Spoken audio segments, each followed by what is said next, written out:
ఊర్మిళకు ఒక కొడుకు 7 కూతుర్లు ఉన్నారు. కానీ ఆమె ఎప్పుడు బాధగానే ఉంటుంది. ఎందుకంటే ఆమె అందరి కూతుర్లు చాలా పొట్టివాళ్ళు. వీళ్ళందరి పరిస్థితి ఏమవుతుందో ఏమిటో. ఎవరు వీళ్ళను పెళ్లి చేసుకుంటారు, తమ ఇంటి కోడలుగా చేసుకుంటారు. ఈ బాధే నన్ను రేయింబవళ్ళు పట్టి పీడిస్తుంది. ఓ దేవుడా, వీళ్ళందరి బాధ్యత నువ్వే చూడాలి. మీరు ఇంతమంది పిల్లలను రోడ్డుపైకి తీసుకొచ్చారు. ఇలా తిప్పడం సరైన విషయం కాదు కదా. ఏదైనా అనుకుంది జరిగితే, అవును మీ వయసు అయితే పెద్దదిగా ఉంది, కానీ మీ పిల్లలు ఇంత చిన్న పిల్లలా? చాలా లేటు వయసులో పిల్లలు పుట్టినట్టున్నారే. వాళ్ళు చిన్న పిల్లలు కాదు. వీళ్ళందరూ 20 ఏళ్ల పైనే ఉన్నారు. వీళ్ళలో పొట్టిగా ఉన్నారు అంతే. అందువల్లే పిల్లలు అనుకుంటున్నారు. కానీ వీళ్ళు పెళ్లిడికి వచ్చిన వాళ్ళు. ఏంటి పొట్టి వాళ్ళ? అది చూసి ఆ 7 అక్క చెల్లెల్లోని ఒకరైన కాజల్ అంటుంది, ఇందులో నవ్వాల్సిందేముంది? మేము ఇలా పొట్టిగా ఉంటే అందులో మా పాపం ఏంటి? ఇక మిమ్మల్ని మీరు చూసుకున్నారా?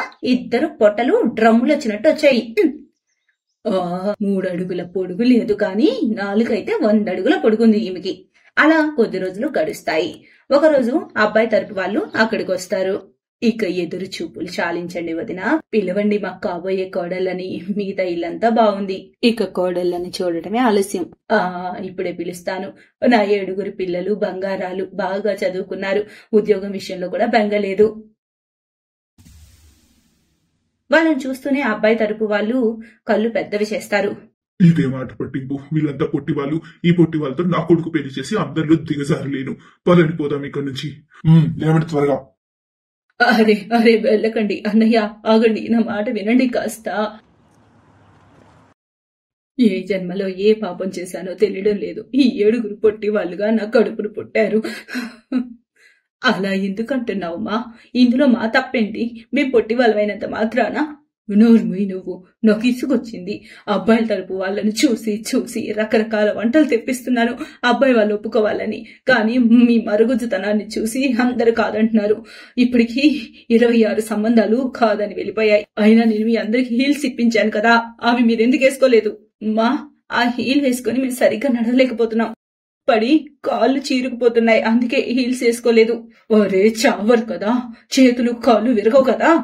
అప్పుడు ఊర్మిళ కొడుకు కోపంగా అంటాడు, చాలమ్మా, నాకిక విసుకొస్తుంది. అసలు నేను పెళ్లి జరగదు. కనీసం నువ్వు నా పెళ్ళైనా చెయ్యి. నేను ఇంకా ఎప్పటి వరకు వీళ్ళ కోసం పెళ్లి చేసుకోకుండా కూర్చోవాలి? నేను ఒక అమ్మాయిని ప్రేమిస్తున్నాను, శీతల్ తన పేరు.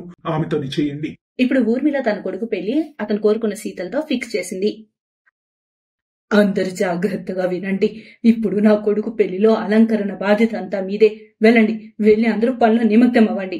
ఏ లోటు రాకూడదు.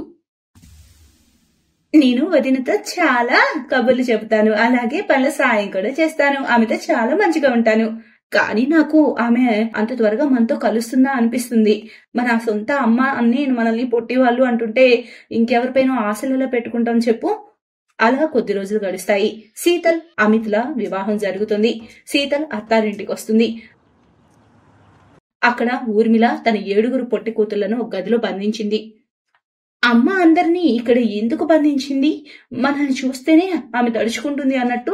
అమ్మ వదిన గృహప్రవేశం చేయిస్తుంది. ఇంకా ఈ అవకాశం మళ్ళీ రాదు. పదండి, మనం వెళ్లి వదిన గృహప్రవేశం చేపిద్దాం. ఇది ఆడపడుచులుగా మన హక్కు. ఏదైతే అదైంది. ఆ తర్వాత 7 గది నుంచి బయటకు వస్తారు. వదిన, మేమంతా మీ ఆడపడుచులం. ఇక మీరు మా ఒక్కగానొక్క ముద్దుల వదిన. అందుకే మీరు మా ఆడపడుచులందరికీ గృహప్రవేశ కానుక ఇవ్వండి. అప్పుడే మేము మీకు ఎంట్రీ ఇస్తాం. తన 7 ఆడపడుచులను చూసి శీతల్ చాలా ఆనందిస్తుంది. కానీ అమిత్ ఊర్మిళ కోపంతో ఎర్రబడతారు. వీళ్ళందరినీ గది నుంచి బయటకు ఎవరు రానిచ్చారు? మరుసటి రోజు కోమలి వంటగదిలో అందరి కోసం టీ చేస్తూ ఉండగా ఆమె చేతి నుంచి ఒక జార్ సడన్ గా కింద పడి పగిలిపోతుంది. అనర్థం చేసావు నువ్వు. నా ఖరీదైన జార్ ఎరగొట్టావు, పైగా అపశకునం చేశావు. అరే, ఈ రోజు నీ వదిన మొదటి వంటగది ఆచారం. నువ్వు అపశకునం చేసి తగలడ్డావు. ఇలా ఏదో ఒకటి చేయకుంటే నీకు మనసు అంతుండదా? అరే అత్తయ్య, మీరేమంటున్నారు? వీళ్ళందరితో ఏంది ఇలా ప్రవర్తిస్తున్నారు? వాళ్ళు మీ కూతుర్లు. ఇలా శాపనార్థాలు పెడితే ఎలా సంతోషంగా ఉంటారు వాళ్ళు? అరే, నా అదృష్టం అలా ఏడ్చింది. వీళ్ళంతా నా ఇంట్లోకి రాగానే వీళ్ళందరి వల్ల నా ఇంటి పేరు పుట్టమ్మాయిల ఇల్లుగా మారిపోయింది. ఒకవేళ ఇంట్లో వాళ్ళే వీళ్ళతో అలా ప్రవర్తిస్తే ఇక బయట వాళ్ళంతా చెప్పండి. అయినా కూడా నేను ఇంట్లో కోడలుగా వచ్చా. ఇక వీళ్ళందరికీ పనిచేయాల్సిన అవసరం లేదు. ఈ ఇంట్లో అందరినీ అర్థం చేసుకునేది ఆమె ఒక్కటే. ఆమె అందరినీ బాగా చూసుకుంటుంది. ఆమె చూపించే ప్రేమ ఆప్యాయతకి ఆ 7 ఆడపడుచులు ఆనందిస్తారు. వదినా నిజంగా పెళ్లి చేసుకోవాలని లేదు. ప్రతిసారి వచ్చిన వాళ్ళందరూ మమ్మల్ని ఎగతాళి చేస్తున్నారు పొట్టి వాళ్ళమని. సరే వదిలేయండి మీరిదంతా. ఇక మీరు చెప్పండి, మమ్మల్ని మీరు అత్తల్ని ఎప్పుడు చేస్తున్నారు? మీ మాటలు నిజమైనట్టే ఉంది. త్వరలోని మీరు అత్తలు అవుతున్నారు. నిజంగానే వదినా? మేమంతా చాలా సంతోషంగా ఉన్నాం. ఇక మీరు కేవలం విశ్రాంతి తీసుకోండి, మిగతా పనంతా మేము చూసుకుంటాం. అప్పుడు అందరూ తమ వదిన్ని హత్తుకుంటారు. ఇంతలో అక్కడికి అమిత్ వస్తాడు. అతను ఆవేశంగా అంటాడు, ఏయ్, అందరూ వెనక్కి వెళ్ళండి. మా బిడ్డపై మీ నీడ కూడా పడకూడదు. నాకు ఇష్టం లేదు. ఒకవేళ తను కూడా మీ అందరిలాగా మరుగుజ్జైతే ఇప్పుడు ఇక మేము వదిన దగ్గరకు అస్సలు రాము. ఆ తర్వాత వాళ్ళంతా వాళ్ళ వదినకు దూరంగా ఉంటుంటారు. ఒకరోజు, అమిత్ నువ్వు త్వరగా వీళ్ళందరి కోసం ఏ కుంటి వాడినో గుడ్డి వాడినో చూడు. వీళ్ళ పెళ్లి చేస్తే మన తల భారం దిగుతుంది. హామా కానీ శీతల్ అందుకు వ్యతిరేకిస్తుంది. కానీ అమిత్ ఆమె మాట ఒక్కటి కూడా వినడు. పైగా బలవంతంగా తన చెల్లెల పెళ్లి అలాగే చేయాలనుకుంటాడు. శీతల్ కోపంతో పోలీసులకు ఫోన్ చేస్తుంది. కొద్దిసేపటి తర్వాత,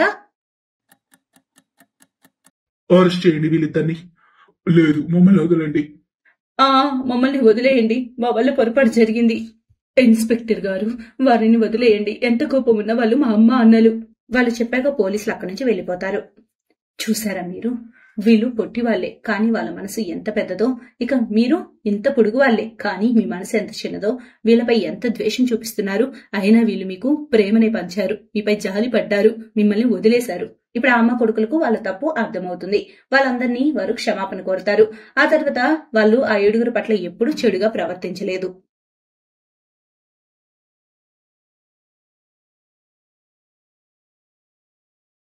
ఈ రోజు బిగ్ బాస్ ఫినాలే. దానికోసం నేను ఎప్పటి నుంచి ఎదురు చూస్తున్నా. లేదు లేదు, ఈ రోజు సీరియల్ మంచి ఎపిసోడ్ వస్తుంది, నేను అదే చూస్తాను. లేదు, ఈ రోజు ఇండియా పాకిస్తాన్ మ్యాచ్ వస్తుంది, నేను అదే చూస్తాను.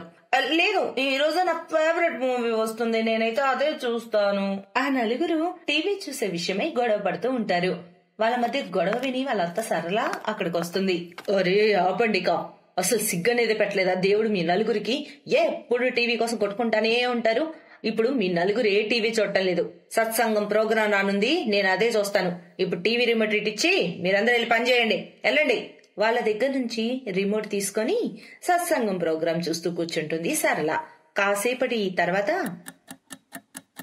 ఒకసారి నువ్వు ఇండియా పాకిస్తాన్ మ్యాచ్ నన్ను చూడిస్తే నీకేం పోయేది? నీ ఆ చెత్త సీరియల్ రోజు వస్తూనే ఉంటుంది కదా. నా బిగ్ బాస్ ఫినాలే కూడా పోయింది, మరి దాని సంగతి ఏంటి? పాయల్ ఎప్పుడు మ్యాచ్ గురించి మాట్లాడుతుంటావు కదా, అసలు నీకు ఒక ఓవర్కి ఎన్ని బాల్స్ ఉంటాయో తెలుసా? అరే మీరందరూ నోరు ముయ్యండి, లేదంటే అత్తయ్య ఈ వంటగది నుంచి కూడా మనందరినీ బయటకు నెట్టేస్తుంది. అందుకే నేను అనేది, అలాంటి చెత్త కాకుండా మంచి కామెడీ ప్రోగ్రామ్స్ చూస్తే కనుక బాగుండేది. అరే మన ఇల్లు ఏదైనా కామెడీ షో కంటే తక్కువ ఉందా? ఇక్కడ కథ కూడా అలాగే ఉంది. ఆ నలుగురు గట్టిగా నవ్వుకుంటూ ఉంటారు. బయట హాల్లో కూర్చున్న సరళ వార్త అంటుంది, అరే ఇప్పుడు ఏ విషయమైనా అవుతున్నారు, కానివ్వండి త్వరగా వంట చేయండి. వీళ్ళు అసలు ఎప్పుడు నవ్వుకుంటారో ఎప్పుడు గొడవ పడతారో అర్థమే చావదు ఏంటో. అలా శర్మ కుటుంబం కోడళ్ల కథ నడుస్తూ ఉంటుంది. ఒకరోజు వాళ్ళ అత్తయ్య వాళ్ళతో, ఇదిగో చూడండి, మీ నలుగురు జాగ్రత్తగా ఒళ్ళు దగ్గర పెట్టుకుని వినండి. రేపు మీ పెద్ద అత్తయ్య పెద్ద మావయ్య వస్తున్నారు. వాళ్ళ ఎదుట మీరు అస్సలు గొడవ పడకూడదు. అలాగే ఈ టీవీ గురించి ముఖ్యంగా అర్థమైందా? అత్తయ్య నేను ఎప్పుడైనా మ్యాచ్ చూస్తాను అంతే కదా, నేను టీవీ ఎప్పుడైనా చూస్తానా? నేను అంతే, ఎప్పుడన్నా వచ్చి టీవీ చూస్తాను అంతే కదా అత్తయ్య. అరే 1వ నెంబర్ అబద్ధాల కోరు, టీవీ ఆన్ చేయడం ఆలస్యం వచ్చేస్తావుగా. నేను అసలు ఎప్పుడు ఎవరిని టీవీ రిమోట్ కూడా అడిగి తీసుకోలేదు. అబద్ధం చెప్పకు, అసలు అందరికంటే ముందు టీవీ రిమోట్ లాక్కునేది నువ్వే, టీవీ చూడటానికి వచ్చేది స్పీడ్ గా నువ్వే. అలా చాలాసేపు వాళ్ళ వాదన నడుస్తూనే ఉంటుంది. వీళ్ళ గొడవలు సర్ది చెబుతూ ఏదో ఓ రోజు ఈ ప్రపంచాన్ని సర్దేసుకుని నేను బొయ్యేలా ఉన్నా. వీళ్ళని ఎవరూ మార్చలేరు. మరుసటి రోజు సరళ అక్క బావ వాళ్ళ ఇంటికి వస్తారు. అరే వా సరళ, నువ్వు ఇంటిని చాలా చక్కగా సర్దుకుని పెట్టావు. ఇదంతా నా కోడళ్ల పని, వాళ్ళే అంతా చక్కదిద్దుతారు ఇల్లు. అవునా? అసలు ఇంతకీ ఎక్కడ నీ నలుగురు కోడళ్ళు? వంటింట్లో ఉంటారు, ఇంకెక్కడికి వెళ్తారు? ఇప్పుడే పిలుస్తాను. ఓ పాయల్, టీనా, అనురాధ, రూపాలి త్వరగా రండి, పెద్దత్త వచ్చింది. అత్త పిలుపుకు ఆ నలుగురు కోడళ్ళు బయటకొస్తారు. ఆపై వాళ్ళ పెద్దత్త మామల ఆశీర్వాదం తీసుకుంటారు. ఎంత సంస్కారవంతులు నీ కోడళ్ళు, రూపం గుణం అన్ని లక్షణంగా ఉన్నాయి వీళ్ళల్లో. కానీ టీవీ విషయం వస్తేనే సంస్కారం అంతా బయటపడుతుంది వీళ్ళది. నువ్వేదో పుణ్యం చేసుకొని ఉంటావు, అందుకే ఇంత మంచి కోడలు దొరికారు నీకు. ఆ ఇద్దరు అలా మాట్లాడుతూ ఉండగానే అనురాధ వస్తుంది. అత్తయ్య, ఓ పెద్దత్తయ్య, మామయ్య, అందరు పదండి భోజనానికి, వంట సిద్ధం. భోజనం చేసి వారత్త పెద్దత్త అలా వాకింగ్ కి బయటకు వెళ్తారు. మామయ్య టీవీ చూస్తూ కూర్చుంటాడు. అప్పుడు వీళ్ళు చూసుకొని పాయలు వస్తుంది. మామయ్య, మీరు న్యూస్ చూస్తున్నారేంటి? రోజంతా ఒకటే న్యూస్ తిప్పి తిప్పి చూపిస్తుంటారంతే. మీకు తెలుసా ఇవాళ టెస్ట్ మ్యాచ్ మొదలవుతుంది, అది పెట్టండి చూద్దాం.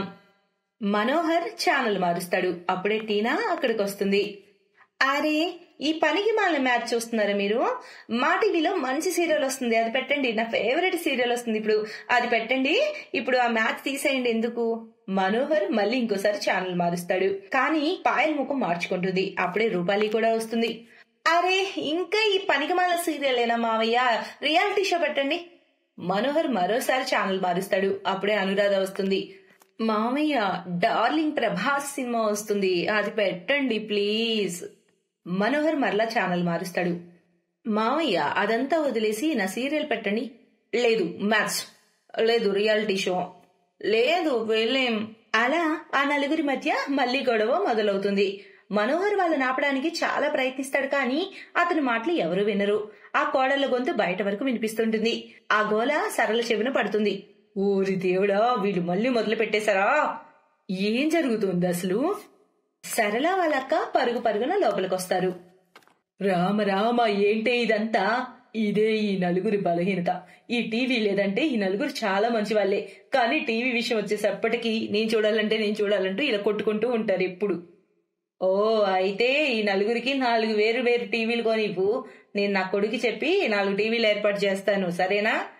నీకు చాలా ధన్యవాదాలక్క. అలాగే బిల్లు కూడా టీవీతో పాటు పంపమని అశోక్ కి చెప్పు.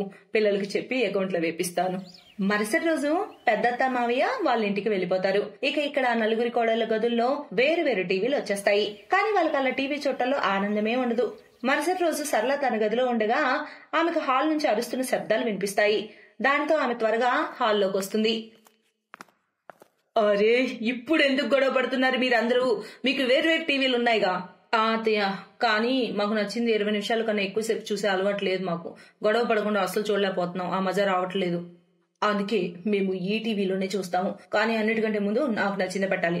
లేదు నాది కాదు, నాకు నచ్చిందే నేను చూస్తాను. నేనేమైనా మీ మొక్కలు చూడటానికి వచ్చానా? నేను కూడా నాకు నచ్చిందే చూస్తాను. ఇదంతా నేను ఆ టీవీలకు ఖర్చు తగలేక ముందు చెప్పొచ్చు కదా. కానీ ఆ నలుగురికి తగువ మీద ఉన్న శ్రద్ధ సరళ మాటలు వినడంలో లేదు. పాపం సరళ ఒక చేత్తో రిమోట్, వేరే చేత్తో తన తల పట్టుకుని సోఫాపై కూర్చుంటుంది. ఇక ఆమె నలుగురు కోడలు ఇంకా టీవీ కోసం కొట్టుకునే దగ్గరే ఉన్నారు. ఇది సాగుతూనే ఉంటుంది. Best buddies. హలో ఫ్రెండ్స్, ఈ వీడియో చూసినందుకు మీకు ధన్యవాదాలు.